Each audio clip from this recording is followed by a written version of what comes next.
Okay students, so in this particular class we will see the features of genetic code.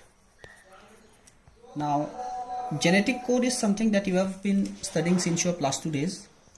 Today we will try to jot down all the important points or the features of genetic code. So to begin with, number one feature of genetic code is that it is triplet in nature. That means 3 nucleotides, say A, C, C, are considered together and they codes a particular amino acid.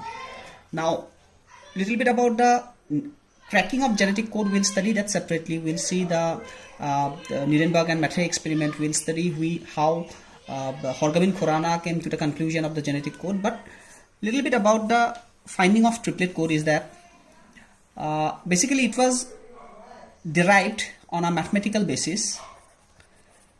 So the knowledge prior to the discovery that triplet code exists was that we require 20 amino acid for sustaining our different activities. So 20 amino acids, and we know that we have got 4 nucleotides in our DNA that are responsible for getting you this 20 amino acid.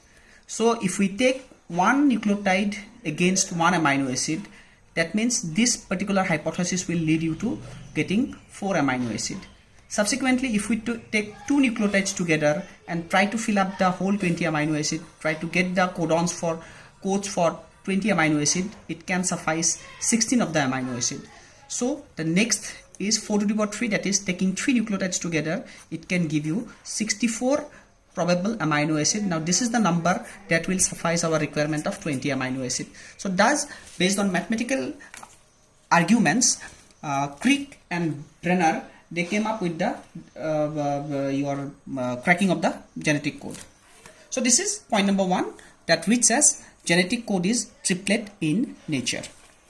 Coming to the second point, out of those 64 codons that are available in the genetic code, few are always considered as start and few are always considered as stop codon.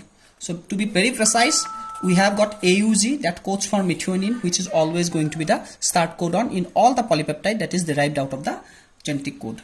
Coming to the stop codon, we have got GUG, UUG and UAA. So these 3 are the stop codons. UAA, UAG and UGA.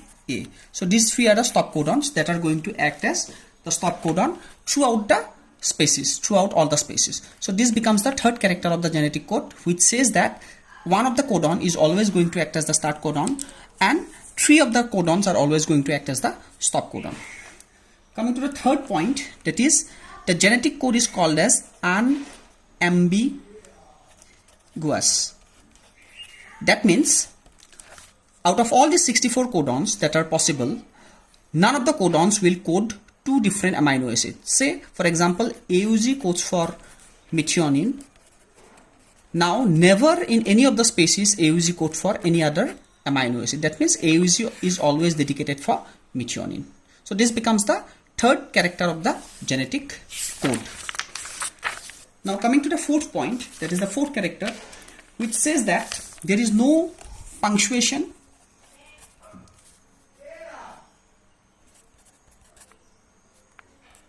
or comma. That means suppose we have a nucleotide sequence that reads as A, C, C, G, C, U, A, C, G. This is the RNA sequence. Now when you start reading the triplet codon, it is always, there is no gap in between. That means none of the nucleotides are left out. So it is a continuous process without a halting, without a comma. So 3 nucleotides will be considered together and the next triplet codon will be considered immediately after the third codon that you considered in the previous time. So it is commaless or punctuationless. Coming to the fifth character of the genetic code, it says that the genetic code is degenerate in nature. Now, degenerate in nature, to understand degenerate in nature, obviously the scientific basis of degenerative character of the genetic code is Ubel hypothesis. We'll come to Ubel hypothesis separately, but let's understand what is degenerative nature of the genetic code. Now it says that we have got 64 probable codons and we require 20 or 22 amino acid to be synthesized.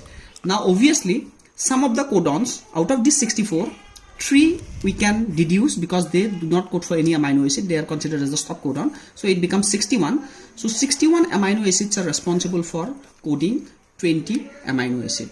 Now it is evident from this data that some of the amino acids will be coded by multiple codons. So say for example isoleucine is coded by 3 different codons. So likewise all the amino acids bearing methionine and tryptophan, they are only coded by one single codon. Apart from these two, all other 18 amino acids are coded by multiple codons, and that is known as degenerative nature of the genetic code. To be very precise, if we start writing the amino acids and the number of codons that codes the amino acid, we can see that leucine, serine and arginine are coded by as many as 6 different kind of codons. So all total 18 codons are dedicated for synthesizing leucine, serine and arginine, 6 each. Coming to glycine, proline, alanine, valine and threonine, these are coded by 4 different kinds of codon. That means 1, 2, 3, 4, 5. These 5 amino acids are coded by 4 each codon. So the total number of codons dedicated for synthesizing these 5 amino acids is 20. Isoleucine is coded by 3 codons. So 3 codons are dedicated for synthesizing isoleucine. Phenylalanine, tyrosine, cysteine, histidine, glycine, glutamic acid, aspartic acid and lysine. These are coded by 2 codons. So 1, 2, 3, 4, 5, 6, 7, 8, 9. These 9 amino acids are coded by 2 codons each. That means 18 codons are dedicated for synthesizing these 9 amino acids. Now methionine and tryptophan are the 2 amino acids which are coded by a single codon. So 2 codons are dedicated for synthesizing methionine and tryptophan. So if you calculate all the 18 plus 20, 38, 41, 60, sorry, this is 18. So this becomes 61. So this 61 codons are dedicated for synthesizing all the 20 amino acids plus these 3 which were the stop codons. So this becomes 64. The overall genetic code is made up of 64 codon. 61 are dedicated for synthesizing 20 amino acids and 3 are dedicated for coding no amino acids known as stop codon. So take home message is that methionine and tryptophan will be coded by a single codon. So this particular nature of the genetic code is called as degenerative nature of the genetic code, or this is also the scientific basis of this can be explained by Ubel hypothesis. We'll see that in a separate class. So this becomes the 5th character of the genetic code. Coming to the 6th character, that says that it is non-overlapping. That means the genetic code is non-overlapping, which says that suppose you have a mRNA sequence. So it is never, once you consider these 3 nucleotide for considering the first amino acid, none of this nucleotide will be considered in the second set to get you the second amino acid. So this is never possible. So they are non-overlapping. The last point of genetic code is that it is generally universal. That means if AUG codes for methionine in human being, AUG will code methionine in yeast, bacteria or any other organism. But some of the exceptions exist. That means some of the exceptions can be found in the mitochondrial DNA or chloroplast DNA, where some of the stop codons are considered as a coding codon, and most frequently found is that silonzane, cysteine and pyrrolysine are generally coded by some of the stop codon in mitochondrial DNA. So some of the exceptions are there, which you can get it from the book. So this becomes your 7 characters of the genetic code, or 7 features of the genetic code. Now one last point before we conclude is that there is a concept called as codon bias. Now understand the basic, obviously something related to the codon. The bias means, for example, say valine. So if we see the genetic code, we can see that valine is coded by GUU, GUC, GUA and GUG.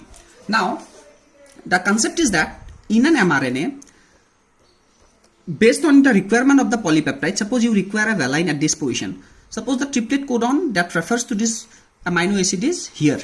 So this can be occupied by either of these 4 codons. All will give you the valine. But in practicality, in nature, not all these 4 codons are available in the same proportion. That means one of the codon will be preferred over the other 3, say GUU. So most of the time, in 75% of the cases, when you require a valine, you will see that the corresponding triplet codon is GUU and not the other 3.